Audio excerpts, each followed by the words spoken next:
தலைவர் அவர்களே, வரலாற்று சிறப்புமிக்க தீர்ப்பை நமது தமிழ்நாடு அரசு பெற்றுள்ளது. இந்த சட்டமன்ற பேரவையில் நாம் நிறைவேற்றி மாண்புமிகு ஆளுநரின் ஒப்புதலுக்காக அனுப்பி வைத்த பல முக்கிய சட்ட முன்வடிவுகளுக்கு ஒப்புதல் தராமல் திருப்பி அனுப்பினார்.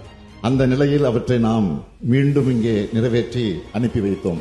இரண்டாவது முறை சட்டமன்ற பேரவை நிறைவேற்றிய சட்ட முன்வடிவுகளுக்கு மாண்புமிகு ஆளுநர் அவர்கள் ஒப்புதல் அளித்தே ஆக வேண்டும் என்று அரசியல் சட்டம் வரையறுத்திருந்த போதிலும் இவற்றுக்கு ஒப்புதல் அளிக்காமல் ஆளுநர் அவர்கள் காலம் தாழ்த்தி வந்ததோடு அதற்கு தனக்கு அதிகாரம் இருப்பதாகவும் தெரிவித்து வந்தார்.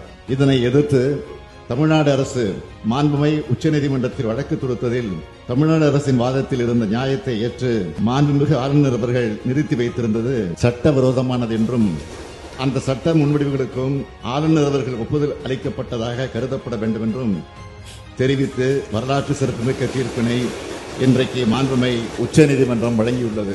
இந்த தீர்ப்பு தமிழ்நாட்டுக்கு மட்டுமின்றி இந்தியாவில் உள்ள அனைத்து மாநில அரசுகளுக்கும் கிடைத்த மாபெரும் வெற்றியாகும். இந்த தீர்ப்பு தமிழ்நாட்டுக்கு மட்டுமின்றி இந்தியாவில் உள்ள அனைத்து மாநில அரசுகளுக்கும் கிடைத்த மாபெரும் வெற்றியாகும்.